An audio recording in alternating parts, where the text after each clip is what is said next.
আসসালামু আলাইকুম। ডক্টর ইউনূস সরকারের পারিষদ বর্গের মধ্যে উপদেষ্টা হিসেবে যে কজন তুমুল বিতর্কিত অবস্থায় রয়েছেন তার মধ্যে নিঃসন্দেহে জাতীয় নিরাপত্তা উপদেষ্টা ডক্টর খলিলুর রহমান অন্যতম। কোনো সন্দেহ নেই। এই নিরাপত্তা উপদেষ্টা সোমবার সাংবাদিকদের বিভিন্ন প্রশ্নের উত্তরে যে কথাগুলো বলেছেন তা নিঃসন্দেহে অসংলগ্ন এবং একই সঙ্গে নিঃসন্দেহে অনেক বেশি সন্দেহজনক। আবার এদিকে বিমান বাংলাদেশ এয়ারলাইন্সের ব্যবস্থাপনা পরিচালক তাকে অ্যারেস্ট করা হয়েছে, তার স্ত্রী সহ মোট 4 জনকে অ্যারেস্ট করা হয়েছে। সব কিছু কেমন যেন গোলমেলে। বিমানে কি বিশেষ কিছু ঘটছে, অথবা পুরো সরকারের ব্যবস্থাপনায় বিশেষ কিছু ঘটছে? এমডি এবং প্রধান নির্বাহী কর্মকর্তা মোহাম্মদ শফিকুর রহমান এবং তার স্ত্রীকে আটক করা হয়েছে, আরও 2 জন সহ। প্রথমে এই বিষয়ে একটু বলে নিই। রোববার রাতে তাদেরকে আটক করা হয় কেন? যে শিশু কর্মীকে নির্যাতন করা হয়েছে। নিঃসন্দেহে শিশু কর্মীকে নির্যাতন করা হলে বিমানের এমডি কেন, আমরা তো মনে করি সরকার প্রধান, রাষ্ট্রপ্রধান যে কাউকেই গ্রেপ্তার করা যেতে পারে, যদি কিনা সেটি অবশ্যই ন্যায়ভিত্তিক কোনো রাষ্ট্র হয়ে থাকে, কল্যাণমুখী কোনো রাষ্ট্র হয়ে থাকে। এই বাংলাদেশ কি তাই? উপরন্তু ডক্টর ইউনূস সরকারের গত 1.5 বছরে যা কিছু ঘটছে, কোথাও কি কোনো আইনের তোয়াক্কা আছে?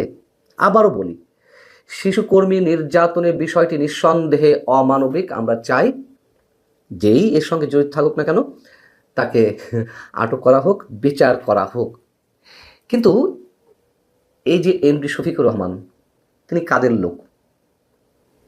তিনি তো এই সরকারেরই অনেক বেশি আস্থাভাজন। তার নিয়োগটি হয়েছে এমডি পদে 2024-এর সম্ভবত 4 সেপ্টেম্বর, অর্থাৎ 5 আগস্ট গণঅভ্যুত্থানের পর যে সরকার আসে সেই সরকারের সময়ে।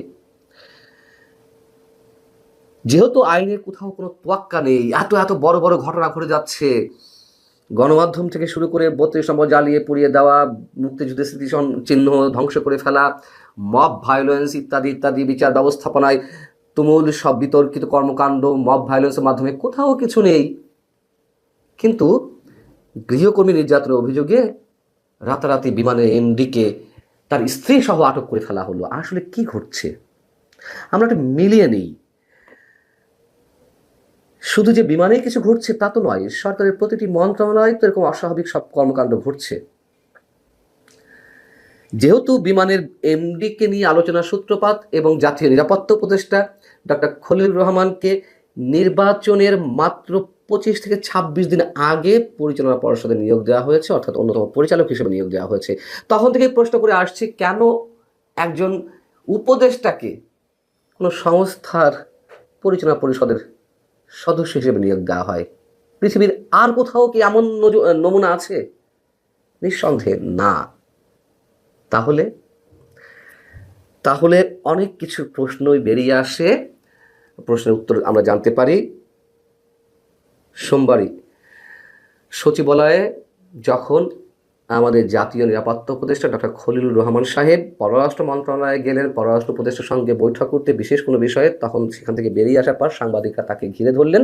যুক্তরাষ্ট্রের শুল্ক চুক্তিতে শুল্ক কমিয়ে আনার বিষয়ে বা সেটিকে কেন্দ্র করে এই সরকারের মেয়াদের একেবারে অন্তিম মুহূর্তে, শেষ সময়ে বিভিন্ন দেশের সঙ্গে যে সরঞ্জাম কেনার, মানে প্রতিরক্ষা সরঞ্জাম কেনাকাটার যে আলোচনা বা কিছু কিছু ক্ষেত্রে বা চুক্তি, যেমন যুক্তরাষ্ট্রের সাথে 14টি বিমান কেনার যে চুক্তির প্রক্রিয়া ইত্যাদি ইত্যাদি, অনেক বিষয়ে প্রশ্ন করা হয়। তো সাংবাদিকদের প্রশ্ন ছিল, অন্তর্বর্তী সরকারের শেষ মুহূর্তে বিভিন্ন দেশের সঙ্গে প্রতিরক্ষা চুক্তিগুলো নিয়ে প্রক্রিয়া। সাংবাদিকরা পরবর্তীতে পাল্টা প্রশ্ন করলেন যে পরবর্তী সরকার বা নির্বাচিত সরকার এসে এই চুক্তিগুলো যদি এগিয়ে না নেয়, তাহলে অন্তর্বর্তী সরকারের যে প্রতিশ্রুতি দেওয়া হচ্ছে বা চুক্তিতে আবদ্ধ হচ্ছে সেটি তখন কি হবে বা সেগুলো কি হবে? উত্তরে তিনি কি বললেন, এগুলো অনুমান নির্ভর প্রশ্ন। এগুলো অনুমান নির্ভর প্রশ্ন হবে কেন? এই কথাগুলোই তো গত কয়েক মাস ধরে উচ্চারিত হচ্ছে। সরকারের শেষ সময় এসে কেন বড় বড় প্রকল্প নেওয়া হচ্ছে, বিতর্কিত সব চুক্তি করা হচ্ছে, অস্ত্র কারখানা থেকে শুরু করে নানান বিষয়, নানান ধরনের উদ্যোগী ভূমিকা, বিদেশিদের হাতে চট্টগ্রাম বন্দর তুলে দেওয়া, আরও অনেক কিছু। তাহলে নির্বাচিত সরকার এসে বিপদে পড়বে, নাকি এগুলো তারা রিভাইজ করবে? রিভাইজ করতে চাইলেই কি চুক্তিবদ্ধ অন্য রাষ্ট্রগুলো মেনে নেবে? খুব স্বাভাবিক প্রশ্ন, এগুলো অনুমান নির্ভর হবে কেন? ডক্টর খলিলুর রহমানকে জিজ্ঞাসা করা হলো যে কোনো দেশের নিরাপত্তা উপদেষ্টা উড়োজাহাজ প্রতিষ্ঠানের পরিচালনা পর্ষদে যুক্ত হন না, এমন নানান ধরনের সমালোচনা গড়ে উঠেছে আপনি বিমানের পরিচালনা পর্ষদে জয়েন করার পর থেকে। তিনি কি বললেন? দুনিয়ার সব দেশে বিমান নাই। দুনিয়ার সব দেশে বিমান নেই, এটি কোনো প্রশ্ন হলো? যে সব দেশে বিমান আছে সে সব দেশের প্রতিরক্ষা উপদেষ্টা বা প্রতিরক্ষা মন্ত্রী কি সে দেশে বিমানের পরিচালনা পর্ষদের সদস্য হয়?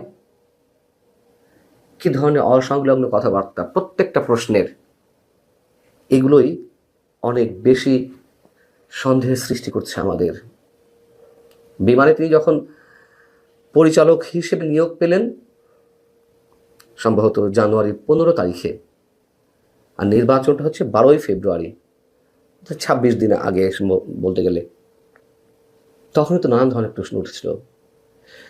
যুক্তরাষ্ট্রের কাছ থেকে যে বাংলাদেশ 14টি বোয়িং বিমান, হাজার হাজার কোটি টাকা বিমান কেনার প্রতিশ্রুতি দিয়ে তারপরে শুল্ক কমানো হচ্ছে, বা এর পেছনে আর কোনো রহস্য আছে কিনা, অথবা এসব বিমানের কেনাকাটার বিষয়গুলো তড়িৎ গতিতে করার জন্য কোনো উদ্যোগী ভূমিকা যাতে নেওয়া যায় তার জন্যই নির্বাচন কমিশনের সচিব, প্রধান উপদেষ্টার আরেক বিশেষ সহকারী ফয়েজ তোয়েব এবং ডক্টর খলিলুর রহমানকে নিয়োগ দেওয়া হয়েছে কিনা, অথবা কমিশন বাণিজ্যের এখানে কোনো বিষয় আছে কিনা, যেহেতু হাজার হাজার কোটি টাকার বিমান কেনা হবে।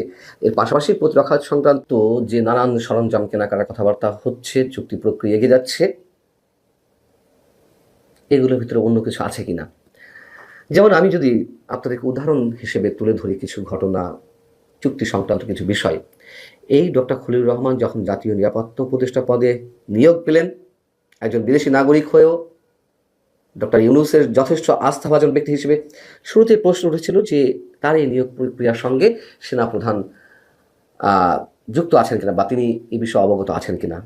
তার অনেক প্রশ্ন উত্তর বেরিয়ে এসেছিল, এবং তাকে কেন্দ্র করে আমাদের সেনাবাহিনীর সঙ্গে ডক্টর ইউনূস সরকারের একটা দূরত্ব যে আগে থেকে ছিল সেটি আরও গভীরতর হলো।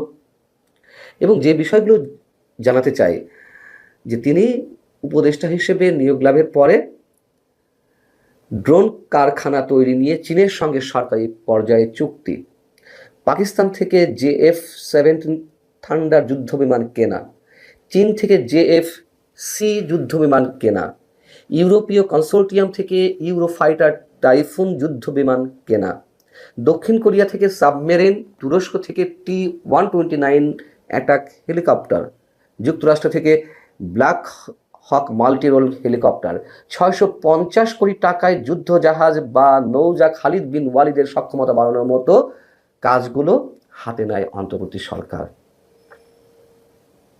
কি হতে যাচ্ছে আসলে, কি হবে? ডক্টর খলিলুর রহমান যে উত্তরগুলো দিয়েছেন সাংবাদিকদের প্রশ্নের জবাবে, এবং একই সঙ্গে বিমানের MD আটকের ঘটনার সাথে এগুলোর মধ্যে কোনো যোগসূত্রতা